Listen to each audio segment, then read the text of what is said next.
Olá, sejam todos muito bem-vindos. Eu sou Estevam Herculano, esse é o podcast da Igreja Presbiteriana de Jundiaí e no episódio de hoje nós falaremos sobre a doutrina da Trindade. Roda a vinheta.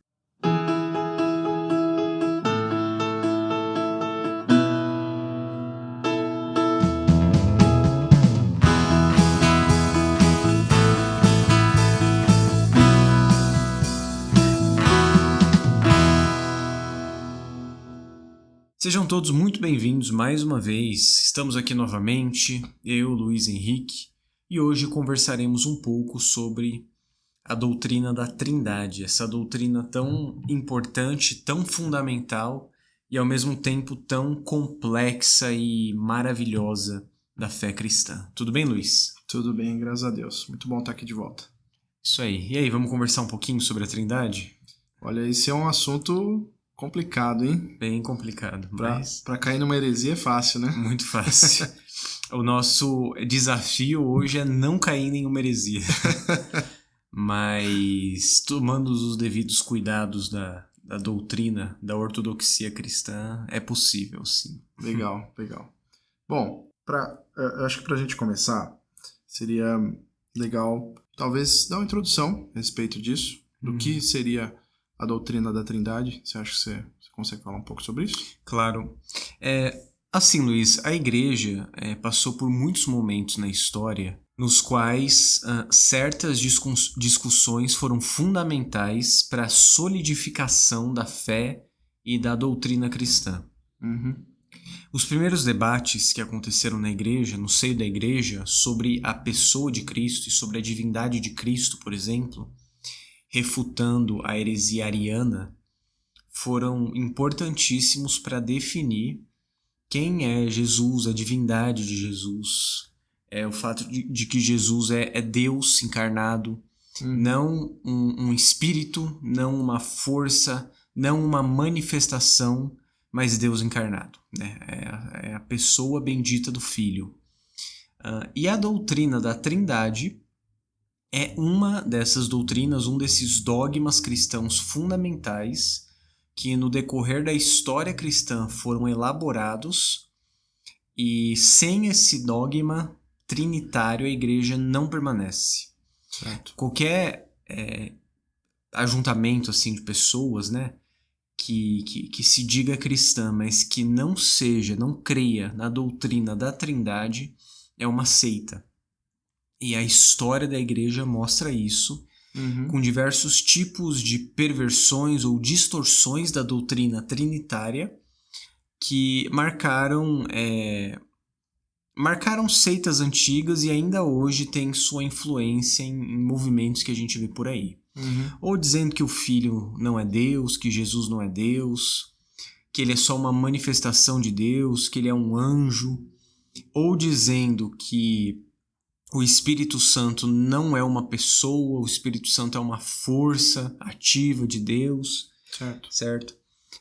Então sempre há desvios, deslizes e heresias no que tange a doutrina da Trindade. Mas, de modo geral, a doutrina da Trindade é uma das doutrinas fundamentais da fé cristã, e qualquer um que não creia nela não professa a fé cristã verdadeira e, portanto, está incorrendo em erro grave. Acho que a gente pode começar por aí. Legal. Não, bacana. Essa questão do nome Trindade, isso acho que não está na Bíblia, né? Não está. Então, vamos lá. Quando nós pegamos os credos mais antigos, né? O credo apostólico fala: creio em Deus, no Filho, no Espírito Santo, creio em Deus, Pai Todo-Poderoso, Criador dos céus e da terra. Aí depois fala do Filho, que nasceu pelo poder do Espírito Santo, né, da Virgem Maria, padeceu sob Pôncio Pilatos, foi crucificado, morto e sepultado, e ressuscitou ao terceiro dia, de onde há de vir e julgar vivos e mortos. E diz: creio no Espírito Santo. Então, no credo apostólico, existe a doutrina da Trindade ali escrita. Esse credo, rapidinho só, talvez para o pessoal que está escutando, esse credo apostólico, ele é algo que a tradição dá pra gente, né? Não é algo que está... Bom, a gente entende que isso vem logo dos tempos ali depois de Jesus, né? Mas Exato. Não é um versículo bíblico, né? sim, Mas é um esforço teológico a partir da Bíblia. entendi. Mas eu estou fazendo referência a esses grandes documentos da igreja Uhum, para dizer que o esforço que houve para fundamentar e elaborar sobre a Trindade foi um esforço chave e ele vem da Bíblia, obviamente. tá. Mas, claro, não há um versículo bíblico que diga Deus é um único Deus que subsiste em 3 pessoas. A Bíblia não diz isso desse jeito. Assim como não diz com versículos prova outras coisas, certo? Mas a Trindade está na Bíblia. Nós veremos aqui algumas passagens daqui a pouco para falar sobre isso. Tá bom. Mas eu só queria fazer a citação também de outro credo, o credo de Atanásio, que faz uma distinção muito boa, assim, muito fundante sobre a Trindade, que está escrito assim: pois uma é a pessoa do Pai, outra do Filho, outra do Espírito Santo. Mas uma só é a divindade do Pai, do Filho e do Espírito Santo, igual a glória, coeterna majestade. Qual o Pai, tal o Filho, tal também o Espírito Santo. Incriado é o Pai, incriado é o Filho, incriado o Espírito Santo. Ou seja, nenhuma das pessoas foi criada, Luiz. Certo. Sempre existiram, eternamente, porque é um Deus triuno. Imenso é o Pai, continua o credo. Imenso é o Filho, imenso é o Espírito Santo. Eterno Pai, eterno Filho, eterno Espírito Santo. Contudo, não são 3 eternos, mas um único eterno. Assim, o Pai é Deus, o Filho é Deus, o Espírito Santo é Deus. Todavia, não há 3 deuses, porém, um único Deus. Essa é a explicação simples sobre a doutrina da Trindade. Tem uma história legal, Luiz, que é contada com várias versões.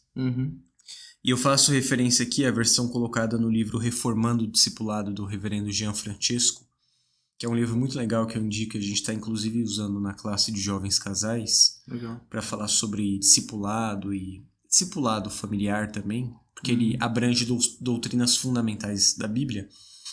Mas a história é que Agostinho estava caminhando pela praia, pensando sobre a Trindade.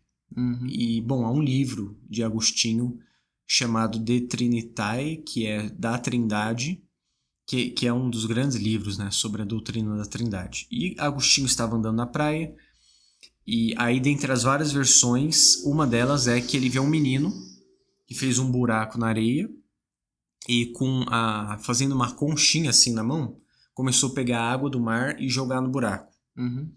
E aí ele ia até o mar, jogava dentro do buraco, voltava. E Agostinho passa e pergunta: o que você está fazendo? E aí o menino diz: eu tô querendo colocar o mar todo dentro desse buraco que eu fiz na areia. E aí Agostinho fala: olha, isso é impossível. E aí o menino diz: é impossível, mas é mais possível eu conseguir fazer isso do que você conseguir descrever totalmente a Trindade. E aí, óbvio, é uma história, né? Então. O menino era João Calvino. Tem gente que fala que era um anjo que sai voando, que desaparece, que era um sonho de Agostinho. Sim. Mas a história, óbvio, como é a história que se passa, não dá pra saber a versão original. Mas o ponto é impossível. A Trindade não pode ser provada ou explicada plenamente. O que nós fazemos é descrevê-la e preservá-la, preservar a doutrina da Santíssima Trindade. Certo. Mas não provar, a gente não faz isso. E nem consegue explicar. Porque geralmente as pessoas incorrem em erro, em heresia, quando elas tentam explicar muito literalmente a Trindade. Você já deve conhecer alguns exemplos de explicação da doutrina da Trindade que não são bons. Dentre os vários que a gente escuta por aí. A doutrina de que a Trindade é como se fosse o ovo. Já viu? Não, nunca ouvi essa daí, não. O ovo é casca, gema e clara. É um único ovo, mas tem 3 partes diferentes. O que é uma analogia completamente imperfeita para a Trindade, porque a casca é diferente da gema, que é diferente da clara. Então parece que nesse caso seriam 3 substâncias diferentes. Sim. Mas Deus é uma só. E se você tira a clara, já não é mais ovo.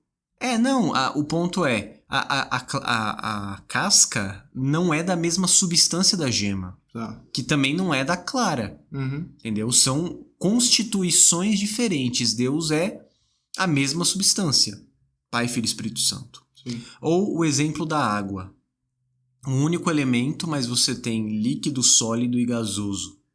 Então, gelo, vapor e água líquida. Deus é como se fosse assim. Outra analogia completamente imperfeita, porque nós temos 3 estados diferentes da água. Sim. Isso parece muito mais um modalismo em que Deus seria 3 formas diferentes do que a verdadeira doutrina bíblica da Trindade, em que Deus é único, mas subsiste em 3 pessoas. Sim. Tá? Então, é perigoso, Luiz, usar analogias para a Trindade, porque é algo que escapa à nossa compreensão humana. Sim. Quando Deus nos fala na Bíblia, ele nos fala como a crianças, em uma linguagem acomodada que nós conseguimos entender. Um dos grandes mistérios da fé cristã é a doutrina da Trindade. Sim. E o que nós podemos fazer? Ficar provando ou tentando explicar minuciosamente? Não. Porque se fosse para ser assim, a Bíblia o faria e não faz. O que nós fazemos? Nós descrevemos como a Bíblia faz e a preservamos, porque é uma doutrina fundamental à fé cristã. Sim, não, legal. Então, acho que a gente pode dizer, por exemplo, que é um Deus, em essência, no Exato. sentido de substância, que foi o que você comentou aí, mas que existem 3 pessoas que são distintas. Exato. Pai, o Filho e o Espírito Santo. Exato. E cada uma dessas pessoas são eternamente Deus. Exatamente. E, então, não são 3 deuses. Jamais. Não são como 3 pessoas que partilham da mesma natureza. Não, essas 3 pessoas, elas são, acho que a gente pode dizer, co-iguais, eternas. Exato. E que se relacionam de uma forma que a gente não entende. Exato. É um único Deus, a mesma substância, né, a mesma essência, mas 3 pessoas distintas. Tá. O Filho não é o Pai, o Espírito não é o Filho, mas nós temos termos que a Bíblia usa, que a gente vai ver daqui a pouco, em que o Filho é gerado pelo Pai, o Espírito procede do Filho, mas é um único Deus. Tá. Não, legal. E qual que é a relevância da doutrina da Trindade? Então, toda. Porque a Bíblia dá testemunho disso, embora nós sempre precisemos nos lembrar daquela ideia que a gente falou na nosso podcast sobre teologia bíblica, Luiz, da revelação progressiva. Lembra? Sim. Então, nós temos progressivamente isso sendo apresentado na Escritura. Vamos lá. Tem um caso interessante. Quando a gente olha lá para a narrativa do Gênesis, Deus fala, façamos o homem à nossa imagem conforme a nossa semelhança. Certo. Há muito debate sobre esse verbo, porque há aquilo que é chamado, né, no hebraico de plural majestático. Então tem gente que fala que isso não aponta para a Trindade. E de fato, um judeu que lesse Deus falando façamos, não pensaria Trindade. Óbvio que não, porque a revelação é progressiva. Mas o que nós temos aí? Uma pista dessa pluralidade de Deus. Ou seja, uma personalidade, uma pessoalidade plural de Deus. Tá. Quando a gente vê o Shema Israel, que é Deuteronômio 6, 4 em diante, sabe? Ouve, ó Israel, o Senhor teu Deus é o único Deus. Certo. No hebraico é Shema Israel Yahvé Elohenu Yahvé Echad. Essa palavrinha Echad, que é Yahvé Echad, o Senhor é único, né? O único Deus, é usada em outras partes da Bíblia para se referir a uma só coisa, mas em que há mais de uma pessoa, mais de um elemento. Quando é dito no texto do Gênesis, por exemplo, que homem e mulher quando se casam, são uma só carne, essa expressão Echad é usada. Entendi.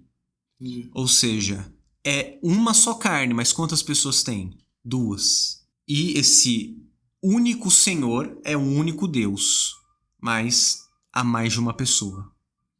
Ou em outra expressão também, um cacho de uvas, por exemplo, uma outra expressão que é usada no Antigo Testamento, também é usada a palavra Echad. É uma ideia de união coletiva. Então, é o que eu estou dizendo, Luiz. A pessoa que leu, o leitor primário de Gênesis, não leu assim desse jeito, mas nós temos pistas, e à medida que a revelação foi passando, né, isso foi se tornando claro. Então, Deus Pai, Filho e Espírito Santo são o nosso Deus. É o nosso Deus, né? É o nosso Senhor. Nós cremos no Deus triuno. E isso é muito importante porque nós vemos a atividade desse Deus triuno na criação. Pai, Filho e Espírito Santo atuando ali.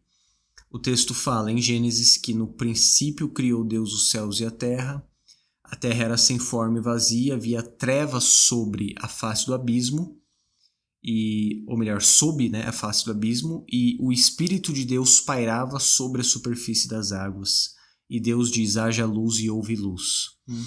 Nessa descrição nós temos o Deus triuno trabalhando, sendo o Criador. O Pai, o Filho, que é a palavra, porque no princípio era o Verbo estava com Deus e era Deus, e todas as coisas foram feitas por intermédio dele. O Filho é o Logos de Deus eterno, Criador, e o Espírito de Deus paira sobre a superfície das águas. Então, o Deus Criador triuno está presente, criando tudo. E nós temos outras expressões, por exemplo, é dito o que dá vida é o Espírito do Senhor, né? O Senhor dá vida ao homem e o homem se torna alma vivente. A vida vem dele, né? Do Senhor, desse Deus triuno, do Espírito de Deus. Então, é extremamente relevante para a gente a doutrina da Trindade, porque é o fundamento da nossa fé, de criação, queda e redenção, certo? Está presente em tudo isso aí. Entendi. Não, legal. Então, a gente pode dizer que a Trindade e as pessoas da Trindade têm papéis específicos que foram colocados, que a gente vê, por exemplo, na Bíblia, certo? Então, beleza, vamos lá. Quando nós estudamos a Trindade, geralmente você vai ver uma distinção realizada em teologia sistemática ou outros materiais, que é Trindade ontológica e Trindade econômica. Tá? O que é essa ideia da Trindade ontológica? É a Trindade em si. 3 pessoas, um único Deus, todo-poderoso, eterno, tudo isso. Agora, a Bíblia mostra, Luiz, o Deus triuno atuando na redenção, certo? Tá. E aí nós podemos falar sobre a economia da Trindade. A organização da Trindade atuando na história da redenção, por exemplo. E aí a Bíblia nos mostra papéis realizados por cada uma das pessoas, desempenhados por cada uma das pessoas, e que, assim, papéis pelos quais nós devemos louvar esse Deus Santo, Todo-Poderoso, Pai, Filho e Espírito Santo. Certo. Antes de falar especificamente disso, eu queria citar para você alguns textos que você tinha perguntado no começo, para a gente olhar essa ideia da Trindade demonstrada na Bíblia. Pode ser? Bom. Pode ser, sim. Mais uma vez eu digo que eu estou usando como referência textos citados aí pelo reverendo Jean no livro Reformando o Discipulado. Em Lucas 1, de 26 a 38, é aquele texto do anúncio do nascimento de Jesus, quando o anjo Gabriel vai falar com Maria, certo? O texto fala que o anjo visita Maria e no verso 35 está escrito: o anjo respondeu: o Espírito Santo virá sobre você, e o poder do Altíssimo a envolverá com a sua sombra. Por isso, também o ente santo que há de nascer em ti será chamado Filho de Deus. Veja a atividade trinitária aí. O Espírito Santo vem sobre Maria. Maria engravida. O poder do Altíssimo, do Pai, envolve ela com a sua sombra. E quem nasce? O Filho. Nós temos essa atividade trinitária acontecendo no nascimento de Jesus. Uhum. Um outro texto também muito claro, esse você deve saber de cor, é o batismo de Jesus. Quando Jesus é batizado, a gente vê isso lá em Mateus 3, no verso 13 em diante, é dito que por esse tempo Jesus foi da Galiléia para o Rio Jordão a fim de que João o batizasse. João, porém, quis convencê-lo a mudar de ideia, dizendo: Eu é que preciso ser batizado por você e é você que vem a mim? Mas Jesus respondeu: Deixe por enquanto, porque assim nos convém cumprir toda a justiça. Então ele concordou. Depois de ser batizado, Jesus logo saiu da água. O Filho saiu da água, certo? Certo. E eis que os céus se abriram e ele viu o Espírito de Deus descendo como pomba vindo sobre ele. Uhum. Espírito Santo. E eis que uma voz dos céus dizia: Este é o meu Filho amado, em quem me agrado. O Filho, o Espírito descendo e o Pai. Há um testemunho tríplice no batismo de Jesus. Deus Pai, Filho e Espírito Santo se revelando, aparecendo. Ao mesmo tempo, né? Exato, ao mesmo tempo. É um dos textos assim mais claros assim da Escritura. Sim. Você queria falar alguma coisa? Eu acho que você citou alguns, mas será que a gente não pode ver como que isso acontece? Como que a Trindade ela é revelada na Bíblia? Ou o que a Bíblia exatamente fala sobre a Trindade? Sim, sim. Então, temos esses textos, tá?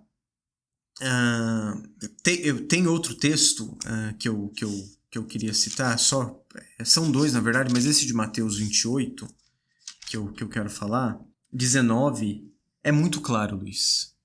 Portanto, vão e façam discípulos de todas as nações, batizando-os em nome do Pai, do Filho e do Espírito Santo. Uhum. Testemunho trinitário. Perceba que sempre que há um testemunho, e nesse caso, alguém se convertendo, ouvindo a mensagem do Evangelho e crendo, essa pessoa deve ser batizada no nome do Deus triuno, Pai, Filho e Espírito Santo. Certo. Tá? E o outro texto que eu ia citar é a bênção apostólica, né? De 2 Coríntios 13. Uhum. Que o amor de Deus, o Pai, que a graça de Cristo, do Senhor Jesus Cristo e a comunhão do Espírito Santo sejam convosco. Então, nós também somos abençoados no nome do Deus triuno. O que acontece, Luiz? Nessa ideia do progresso da revelação, Deus se revela progressivamente dentro desse aspecto trinitário. Tá. E nós temos teofanias no Antigo Testamento, e aí, óbvio, há discussões, né? Eu me lembro de uma vez de ter lido, na verdade, que para Calvino toda teofania é Cristo pré-encarnado. Porque nós temos anjos do Senhor que aparecem ali e mudam o nome das pessoas, né? E Deus fazia isso.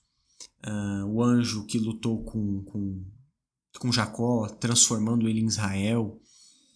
E há outras passagens muito emblemáticas em que há alguns teólogos que creem que era a Trindade, por exemplo, que visitou Ló, eu acho, se eu não, Abraão, né? Que são os três que aparecem lá. Então, isso, como eu disse, para aqueles leitores primários eram pistas que foram sendo dadas. E aos poucos, o povo de Deus foi compreendendo a unidade na diversidade que o nosso Deus é. Uhum. Um único Deus que subsiste em 3 pessoas. E a Bíblia testifica isso nesses textos que eu falei.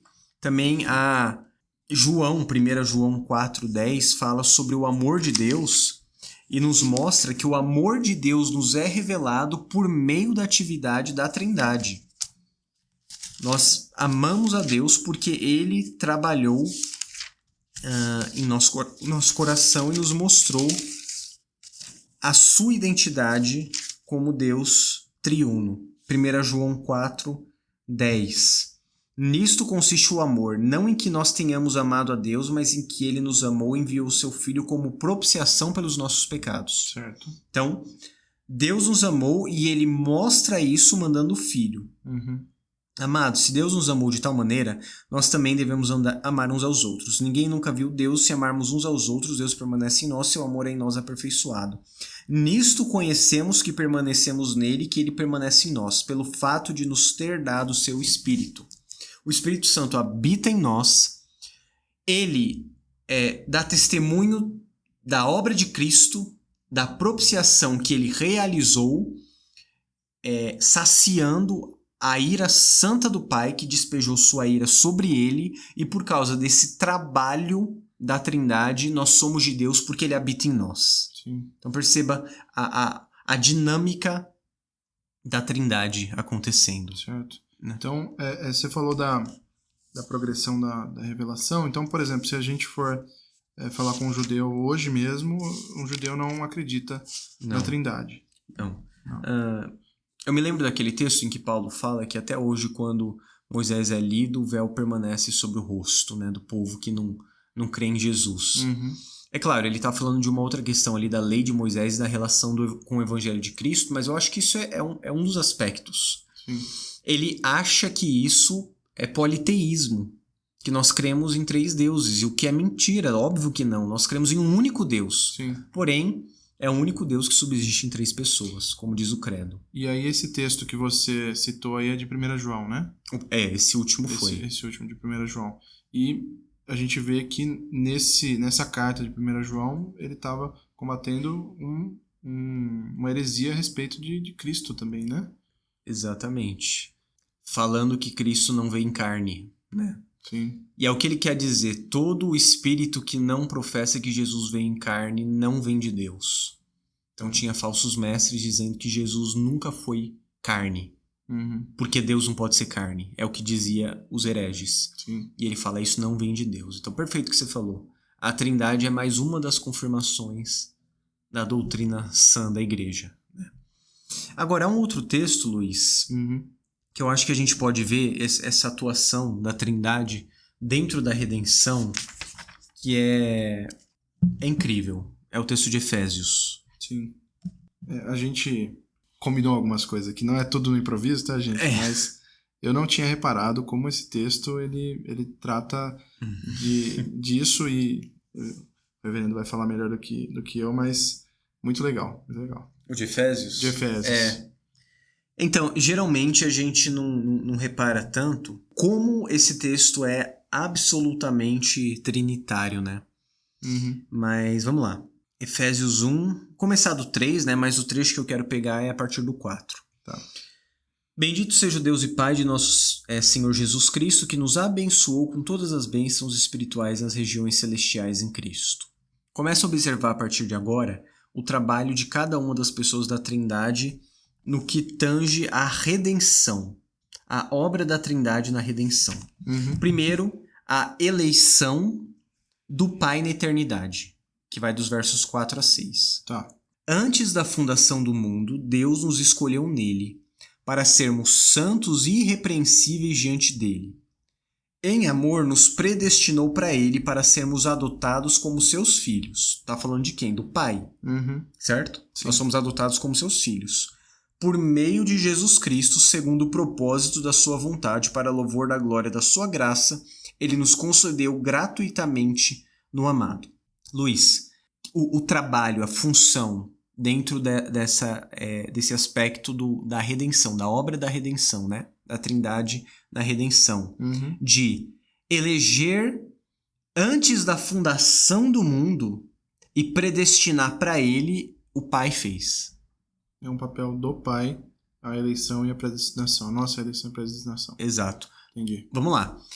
Isso nunca pode ser do tipo assim, só o Pai fez. Não é essa a ideia.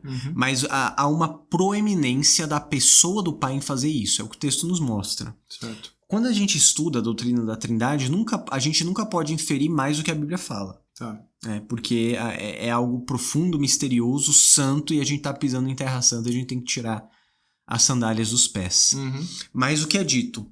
o Pai nos predestinou nele antes da fundação do mundo para nós sermos santos e irrepreensíveis por meio de Cristo, segundo o propósito da sua vontade. Sim. E ele nos deu isso gratuitamente. Portanto, o Pai elege eternamente, antes da fundação do mundo. Certo. Isso é um trabalho do Pai. Tá? E bom, só fazendo aqui um parênteses, obviamente que não há mérito nosso nisso. Né? Ainda mais pelo fato de que, crendo na Confissão de Fé de Westminster, me parece que o mais natural é ter uma posição, segundo a própria confissão, de que o decreto da queda vem antes do decreto da eleição. Portanto, Deus não nos escolheu com nenhum mérito que nós temos. Ninguém tinha mérito. Absolutamente ninguém. Todos já estavam caídos. E Deus nos escolheu gratuitamente, graciosamente, pelos motivos que Ele sabe para a glória dEle. Porém, o texto continua, Luiz, nos versos 7 a 12, mostrando, primeiro, a eleição paterna na eternidade, o Pai. De 4 a 6. De 7 a 12, ele nos mostra a libertação por meio do Filho. Tá. Nele, o amado, que o texto falou antes, o Filho, nele temos a redenção pelo seu sangue, a remissão dos pecados segundo a riqueza da sua graça, que Deus derramou abundantemente sobre nós em toda sabedoria e entendimento. Ele nos revelou o mistério da sua vontade segundo o seu propósito que ele apresentou em Cristo, de fazer convergir nele na dispensação da plenitude dos tempos em todas as coisas, tanto as do céu como as da terra. Em Cristo fomos também feitos herança, predestinados segundo o propósito daquele que faz todas as coisas conforme o conselho da sua vontade, a fim de sermos para louvor da sua glória nós os que de antemão esperamos em Cristo. Redenção, quem nos redimiu pelo seu sangue, nos deu a remissão dos pecados, nos libertou do pecado, Cristo, o Filho. Então, Deus nos predestina e no Filho dele, na pessoa de Cristo, nós somos livres da condenação do pecado. O Filho vem ao mundo, o Filho se encarna, se faz homem como um de nós, mas sem nunca ter pecado, tentado em todas as coisas, mas sem nunca pecar. Ele sabe o que é padecer. E o texto de Hebreus fala que Jesus aprendeu a obediência. Como que ele é perfeito, nunca errou, nunca falhou, mas ainda assim aprendeu a obedecer. Bom, o mistério da encarnação de Cristo. Mas ele passou em todas as provas que lhe foram propostas. Ele foi aperfeiçoado naquilo que padeceu. E como ele foi tentado como nós, mas sem nunca pecar, a salvação que ele proporciona, a libertação que ele proporciona dos nossos pecados é verdadeiramente eficaz e nós podemos nos achegar a ele e saber que ele advoga em nosso favor, porque ele sabe o que é sofrer. Não é como se, por exemplo, falar, não, agora vou ser tentado no deserto. Então, deixa eu ver o que eu tenho que fazer. Eu tenho que falar isso? Não, ele realmente foi tentado. Realmente. Não pecaria porque ele é o Deus perfeito, o Cordeiro de Deus perfeito. Porém, a tentação foi real, ele foi tentado, mas sem nunca pecar. Então, e nós vemos isso no diálogo, né? Que ele tem com Satanás. Ele é tentado, Satanás ele propõe ali testes, tentações, e Cristo em tudo é perfeito, né? Tanto que quando termina é dito que os anjos os servem. Sim. E aí que tá, Luiz. Jesus nos libertou do nosso pecado e nós podemos nos achegar a Ele quando nós estivermos sendo tentados, pedindo que Ele nos livre de nós mesmos. Porque Ele é o sumo sacerdote eterno, fiel, que intercede por nós e que nos abriu um vivo e novo caminho até o Santo dos Santos, ao Pai. Sim, você falando disso daí, eu me lembrei de Hebreus, posso ler aqui? Claro. Hebreus 2, do 14 ao 18, que diz assim, ó. Visto, pois, que os filhos têm participação comum de carne e sangue, também Jesus igualmente participou dessas coisas para que, por sua morte, destruísse aquele que tem o poder da morte, a saber, o diabo, e livrasse todos os que, pelo pavor da morte, estavam sujeitos à escravidão por toda a vida. Pois ele, evidentemente, não socorre os anjos, mas socorre a descendência de Abraão. Aí no 17 aqui eu acho muito interessante que ele diz assim, ó. Por isso mesmo, era necessário que em todas as coisas ele se tornasse semelhante aos irmãos, para ser misericordioso e fiel sumo sacerdote nas coisas referentes a Deus e para fazer a propiciação pelos pecados do povo. Esse texto é maravilhoso. Aí ele finaliza, pois naquilo que ele mesmo sofreu quando foi tentado, é poderoso para socorrer os que são tentados. Que foi justamente o que a gente colocou aqui, né? É incrível isso, né? De se fazer semelhante aos irmãos. Isso é tão profundo. Ver o trabalho que Deus, primeiro, pro louvor da glória dele, mas também pro nosso bem, porque o louvor da glória de Deus é a melhor coisa que pode acontecer pra gente, né? Por isso é pro nosso bem. Ele fez tudo isso. Cristo se humilhou. Filipenses 2 fala isso, 2:5 em diante, que ele, sendo igual a Deus, não tomou por usurpação o ser igual a Deus, mas aniquilou-se a si mesmo. E assumindo a forma de servo, humilhou-se a si mesmo, sendo obediente até a morte e morte de cruz. Então nós temos a humilhação de Cristo. E o texto continua. Pelo que também Deus o exaltou soberanamente e lhe deu um nome acima de todo nome, para que ao nome de Jesus se dobre todo o joelho nos céus, na terra e debaixo da terra, e toda língua confesse que ele é Senhor, para a glória de Deus. A humilhação e a exaltação. Nós vemos isso na pessoa bendita de Jesus, nosso Senhor, no nome de quem nós oramos. É por isso que nós oramos no nome dele. Porque no nome dele, pelos méritos dele, o Senhor nos ouve. Porque o sangue dele foi derramado.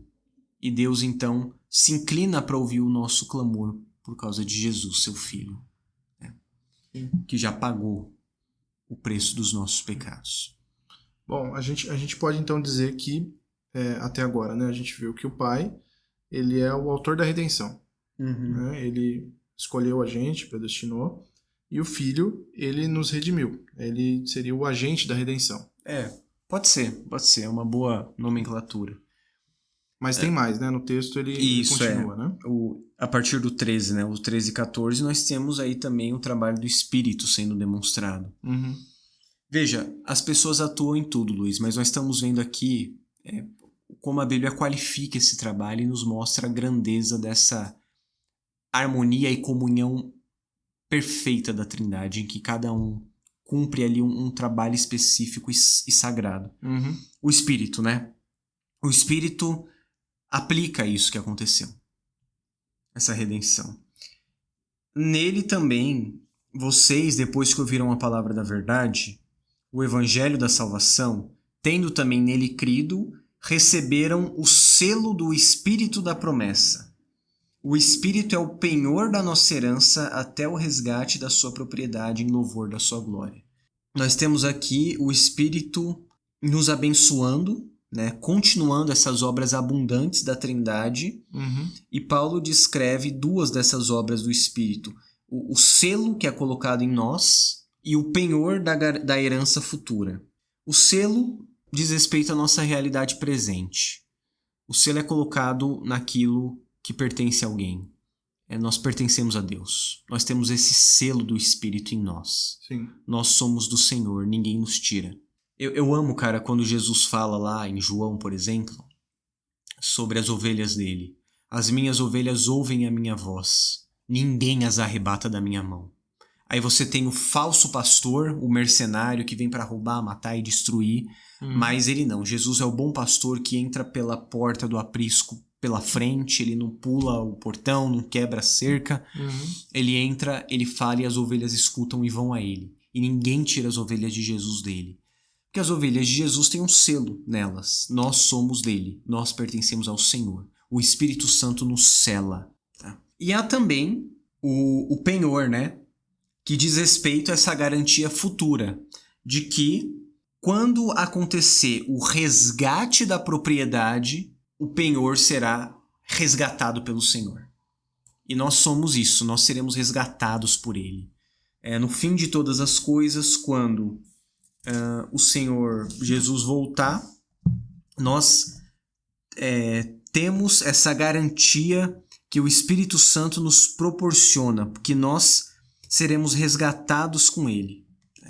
Assim, nós, de certa maneira, por sermos salvos, recebemos parte dessa herança. Porque o texto começa falando o quê no verso 3, Luiz? Bendito seja o Deus e Pai de nosso Senhor Jesus Cristo, que nos abençoou com todas as bênçãos espirituais nas regiões celestiais em Cristo. Paulo fala em outro lugar que em Cristo nós estamos glorificados já, por exemplo. Sim. Então, nós temos parte dessa herança porque a eternidade está habitando em nosso coração de maneira embrionária, digamos assim. Não é o já e o ainda não. A eternidade está em nós porque nós temos o Espírito Santo, mas ainda precisa ser tudo consumado. Então, isso já começou a acontecer. Porém, quando acontecer plenamente, nós temos a garantia de que nós estaremos lá. O Espírito Santo garante isso. Então, isso mostra, a gente vê, então, que, no caso, o Espírito, ele tem esse papel de selar, né? De penhor, que você disse. E uma coisa que me chama a atenção, e eu acho que, não sei se ia comentar sobre isso também, mas a gente vê no final do verso 6, que ele fala, para o louvor da glória da sua graça. No verso 12, para o louvor da sua glória. E no verso 14, em louvor da sua glória. E mostra justamente que essa redenção, né? Porque ele está falando desse papel da redenção, ela não termina em nós, né? Mas na glorificação do Deus, do nosso Deus, que é o Deus triuno, né? Exatamente. Que no fim das contas a gente quer ver tudo isso apontando pra gente, né? Mas isso mostra a grandeza do nosso Deus. E é um privilégio para nós, né? Participarmos disso, temos esse selo do Espírito. Sim. Pela misericórdia de Deus. Nós não somos os protagonistas. Nunca fomos, nunca seremos. É o Senhor. E ele ser o protagonista é a melhor coisa que existe. Porque nós fomos chamados por ele para participar dessa história maravilhosa. Sim. Isso é incrível. Com certeza. Tira o peso também, né? Com certeza. Gente, né? Com certeza. Graças a Deus, né? Deus me livre de ser o protagonista dessa história. Sim. Cristo o é. E, bom, aí eu pensei, Luiz, em terminar. Não sei se você queria falar mais alguma coisa sobre isso. Mas eu pensei em algumas aplicações, mas se tiver alguma coisa pra falar, fica à vontade. Eu tenho uma pergunta, na verdade. Você comentou... Oh, meu Deus, pergunta sobre a Trindade, lá vem. Não, essa eu acho que tá fácil. Você comentou aí sobre a oração, que a gente ora em nome de Jesus. Então, existe uma ordem de para quem a gente ora, em nome de quem? Existe isso? Ou a gente pode orar em nome de Deus Pai ou do Espírito Santo? Como que funciona isso? Olha, Luiz, eu vou ser bem sincero. Eu acredito no modelo da oração de Jesus que ele passa lá no Pai Nosso. E quando ele fala, vocês orarão assim, Pai Nosso que estais nos céus, santificado seja o teu nome, venha o teu reino, seja feita a tua vontade. A oração é um ato trinitário. Porém, me parece, né, que a Bíblia e as confissões também dizem isso, que a oração é endereçada ao Pai, feita no nome do Filho, e o Espírito Santo intercede por nós. Certo. É claro, hoje como as pessoas acham que doutrina e tudo não faz sentido, elas não veem lógica em orar só pro Pai e não misturar as pessoas da Trindade na oração. Mas eu acho que é uma ordem porque a Bíblia mostra essa ordem. Nós oramos ao Pai, ao Autor. E nós fazemos isso no nome do Filho, não no nosso. E aí você pode falar o seguinte, tá, mas eu não posso orar para Jesus? Bom, assim, Deus vai ouvir minha oração. Se você é um crente, ele vai ouvir, lógico. Sim. Só que você pode aperfeiçoar esse instrumento incrível que é a oração, orando como a Bíblia mostra.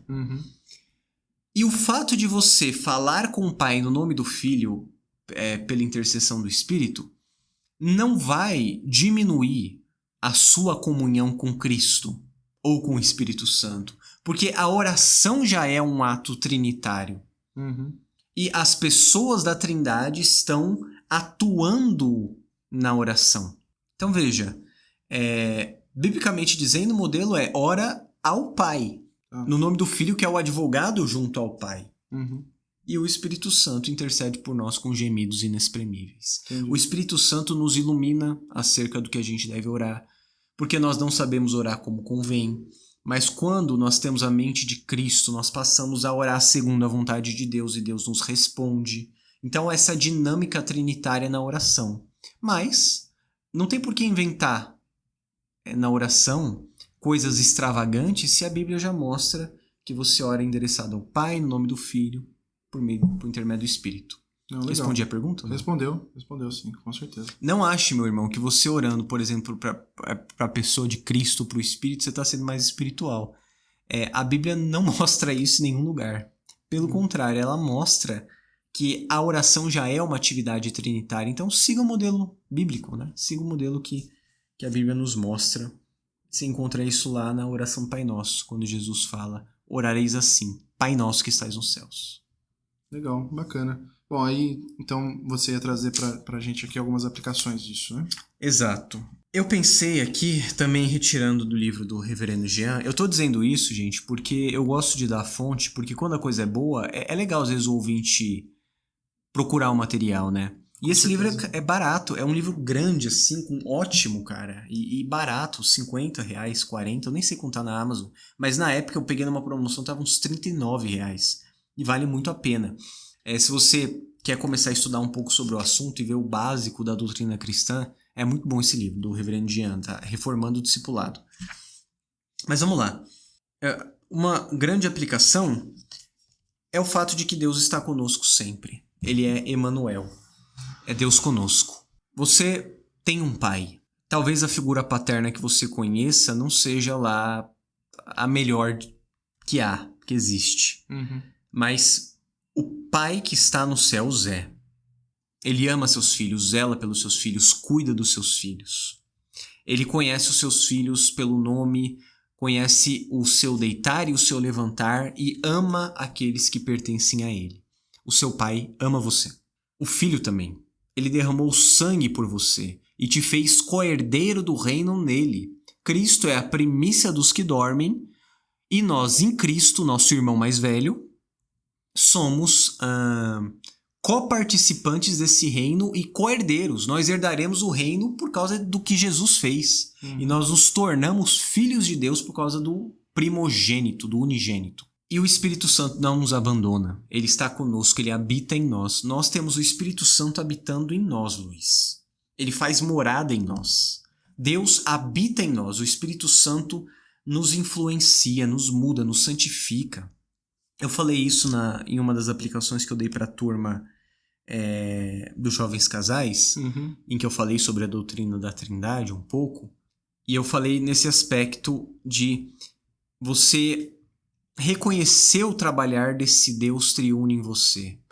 Quando você se sentir incomodado por causa de algum pecado que você comete, de alguma coisa que você precisa deixar, nunca subestime o agir do Espírito Santo em você. Pode ser ele incomodando você para deixar isso para lá.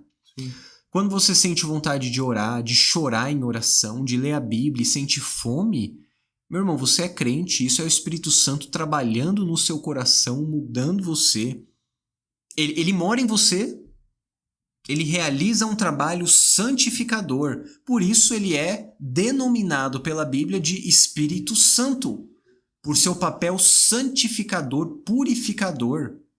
Ele muda a gente, transforma a gente, arranca as trevas do nosso coração. Nos dá um coração de carne no lugar de um coração de pedra. É o que Deus fala em Ezequiel que faria com o povo quando haveria um tempo em que ele escreveria suas leis no coração do povo e aspergiria água pura sobre o seu povo. Banharia o seu povo com água pura e colocaria um espírito dentro dele. Quando ele batiza com o Espírito Santo, quando ele salva a gente, né? A salvação que acontece, a conversão, o batismo com o Espírito Santo, esse agir de Deus que nos salva, que nos banha, que nos limpa, que nos converte, ele faz isso. E o Espírito Santo passa a habitar em nós. Nunca negligencie o agir de Deus em você, meu irmão, que é cristão. Que apesar de ser um crente que falha, como todos nós falhamos, tem Deus fazendo morada no seu coração. A doutrina da Trindade mostra isso, o poder maravilhoso, avassalador do Deus Criador, do Deus Redentor e do Deus Consumador em favor do seu povo. E uma outra coisa, Luiz, é não achar que Deus não está agindo na igreja também. Veja, o casamento é análogo ao Senhor, por causa de ser uma só carne e duas pessoas. O casamento é para refletir, né, a comunhão do Senhor, da Trindade. Sim. E a igreja também é um só povo, mas muitas pessoas. Mas nós precisamos ser unidade na pluralidade, na diversidade.